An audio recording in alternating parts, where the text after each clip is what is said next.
Oke, Assalamualaikum warahmatullahi wabarakatuh. Selamat datang di video berikutnya. Video yang saya upload kali ini adalah sebuah materi yang saya sampaikan di sebuah seminar beberapa waktu yang lalu. Pada waktu itu saya diminta untuk memotivasi siswa-siswa di sebuah SMA untuk menjadi wirausaha. Nah, jadi saya memberikan materi dengan judul Wirausaha Saat Pandemi. Are you sure? Nah, ini adalah materi-materi yang akan saya sampaikan dalam seminar tersebut. Kita lihat bareng-bareng ya. Jadi, saya mulai itu dengan, oke, ini nggak perlu, ini adalah, apa namanya, CV ya seperti biasa. Ini adalah menti-menti saya, jadi kelompok-kelompok usaha yang belakangan ini sedang saya mentori. Nah, kita mulai aja masuk ke materinya. Pasti semuanya sudah tahu ya dengan produk-produk ini ada es kepal Milo, ada cake kekinian dan ada juga mango based drink gitu ya. Pertanyaan saya kepada kalian semua adalah kalian tahu nggak sih di mana produk-produk ini sekarang? Iya ya, padahal beberapa waktu yang lalu produk-produk ini sangat booming gitu kan, sampai antriannya panjang banget. Sekarang semua rata-rata udah pada tutup. Nah, apakah kalian mau menjadi sebuah usaha yang hanya booming beberapa saat dan akan tutup? Itu harus kalian pikirkan lagi. Nah, itulah kenapa saya memberikan judul Wirausaha Saat Pandemi. You sure? Nah, tapi sebenarnya ada beberapa alasan yang bisa membuat kita tetap membuka usaha saat pandemi. Pertama, kemungkinan besar adalah kita dipecat dari perusahaan, dari pekerjaan kita, sehingga kita harus berdiri sendiri dan mencari pekerjaan baru dengan cara membuka usaha. Ada juga adalah dengan menurunnya pendapatan karena ada terjadi pemotongan sehingga kita membuka usaha untuk menambah pendapatan tersebut. Nah, di sini saya akan memberikan tips-tips, langkah-langkah yang bisa kalian ikuti jika kalian ingin membuka usaha pada masa pandemi seperti sekarang ini. Nah, pertama, pada saat kalian ingin membuka usaha, kalian harus tahu dulu nih, intention atau motives atau motivasi atau niat kalian dalam membuka usaha itu apa sih sebenarnya? Nah, ada beberapa intention kita dalam membuat usaha, terutama bagi kalian-kalian yang masih usia muda ya, jadi generasi millennials. Pertama itu yang paling mendasar yaitu mengejar keuntungan tentu saja. Jadi untuk menambah income kita, menambah pendapatan buat jajan untuk memenuhi kebutuhan.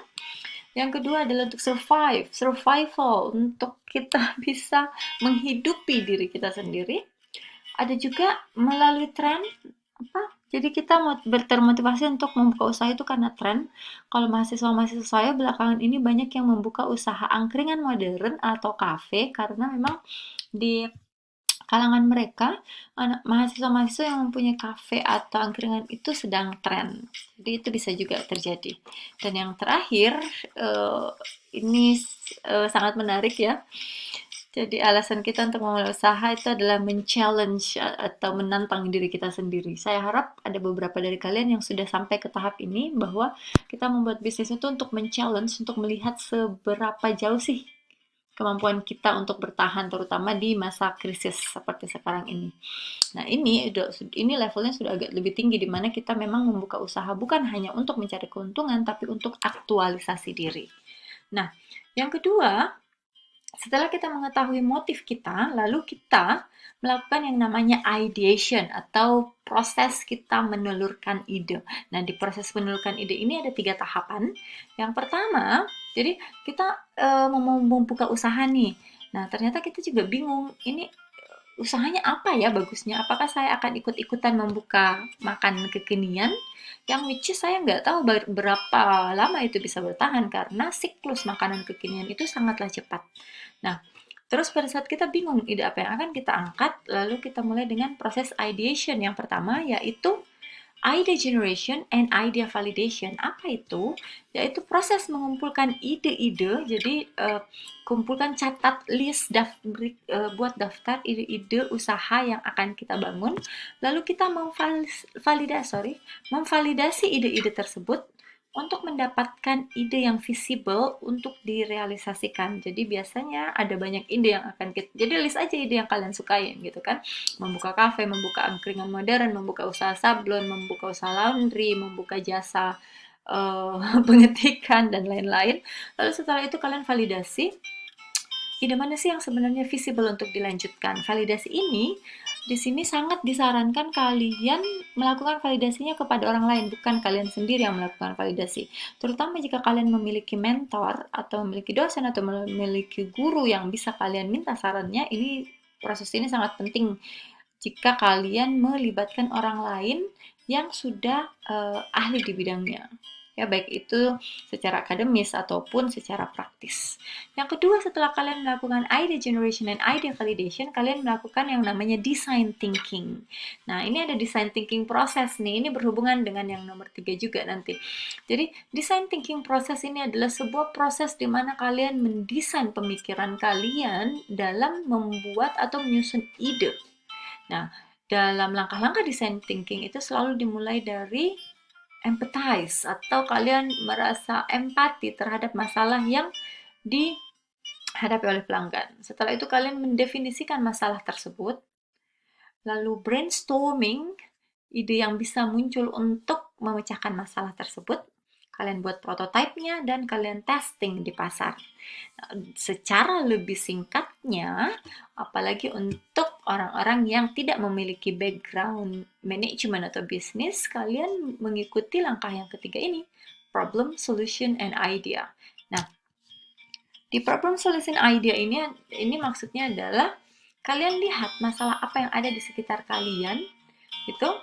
Lalu kalian buat solusinya. Dari solusi itu muncullah ide usaha. Contoh ya. Jadi apa sih problem yang ada di sekitar kita? Kita mau masak sayur nih. Nah, tapi kan kita karena tinggalnya ngekos sendiri, jadi kalau beli sayur di pasar kebanyakan malah nggak kepake, gitu kan? Jadi itu adalah problem yang ada di kita, di diri kita, di lingkungan kita. Nah, apa sih solusinya? Solusinya berarti kita harus menyediakan produk sayur yang cukup untuk 1 atau 2 orang, gitu kan? Yang bahan mentah sehingga nanti kita pada saat diproses itu tidak menghasilkan bahan sisa yang banyak. Nah, itu solusinya. Dan idenya apa? Yuk kita bikin usaha membuat sayur kemasan gitu kan. Jadi contohnya sayur lodeh. Jadi ada bahan-bahan mentahnya untuk 1 atau 2 porsi lalu kita jual dan menjadikan income generation bagi kita atau pendapatan bagi kita. Nah, itu adalah proses kedua dari tips membuat usaha pada saat pandemi ya, menelurkan ide atau ideation. Nah, ketiga, pada saat kita ingin memulai usaha, ini sangat penting jika kita mengetahui bisnis model apa sih yang akan kita jalankan, gitu kan? Ada bisnis model yang bisnis yang mereka fokusnya adalah reseller. Itu kan bisnis modelnya berbeda dengan jika kita membuat usaha itu yang produksi sendiri dari awal. Nah, ya kan berbeda banget ya. Jadi jika bisnis model kita konvensional dan digital juga berbeda. Nah, sangat penting kita membuat bisnis model. Kenapa? Di sini kita memetakan. Jadi dimulai dari memetakan konsumen kita seperti apa, siapa aja yang kita sasar ya, pasar mana yang kita sasar, dan kita selalu ingat, dan ini selalu saya sampaikan di materi-materi saya dimanapun saya berada, bahwa tidak ada satu produk pun yang bisa memasar semua pasar di saat bersamaan. Ya, bahkan Aqua pun tidak bisa memasar semua pasar di saat bersamaan karena Aqua itu fokusnya ke apa? Menengah ke atas. Sedangkan yang menengah ke bawah fokusnya ke merek-merek yang lebih yang harganya lebih di bawah gitu kan. Nah, ada juga value proposition di sini, keunggulan yang kita tawarkan, ada juga channels, ada juga banyak sekali poin-poin di sini. Tapi lagi-lagi ini harus dipelajari untuk bisa memang mengetahui setiap kotak itu harus diisi dengan apa gitu. Nah, apakah ini semua penting? Yes, ini semua penting. Tapi ada beberapa poin yang memang sangat penting dan harus kalian lakukan dan harus kalian jalankan, terutama jika kalian ingin membuka usaha di masa pandemi. Apakah itu? Customer segment. Ya, jadi kita harus mendefinisikan siapa sih pasar yang kita sasar. Nah, di sini ada beberapa pilihan pasar yang kita sasar ada secara geografi, itu negara mana, kota mana, bahasanya apa, areanya, populasinya.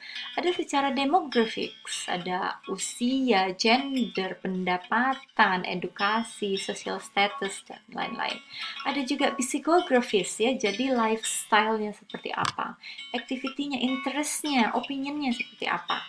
Dan yang terakhir adalah behavioral atau perilakunya. Jadi apakah dia berada di buyer stage, apakah dia user statusnya seperti apa, aktif atau pasif gitu kan, engagementnya, apakah dia loyal atau ternyata dia konsumen itu sering berpindah-pindah merek. Nah, jadi sangat penting sekali pada saat kalian membuat usaha, contoh nih kalian membuat usaha boba gitu kan dengan merek sendiri ya, bukan franchise. Jadi kalian harus mendefinisikan boba kalian yang kalian buat dengan bahan baku tersebut, dengan harga modal awal dan HPP tersebut, itu sebenarnya menyasar ke pasar mana sih yang cocoknya gitu kan.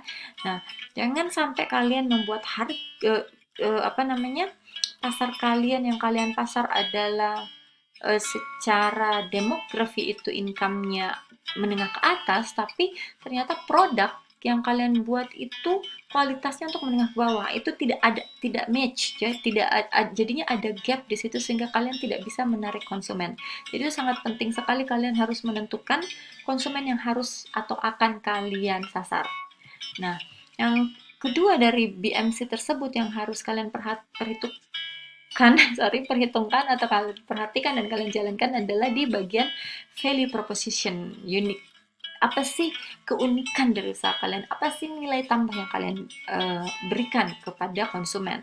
Di sini saya memberikan contoh dari salah satu usaha mentoring saya, Yona Siwa. Jadi ini adalah value proposition mereka gitu ya. Jadi ini produk atau service apa yang mereka tawarkan, apa yang mereka berikan kepada konsumen, dan apakah itu match dengan kebutuhan yang atau problem yang ada di masyarakat gitu ya. Jadi ini ada materinya tersendiri, silahkan cek di channel YouTube saya di materi lainnya karena ini lumayan panjang. Dan yang terakhir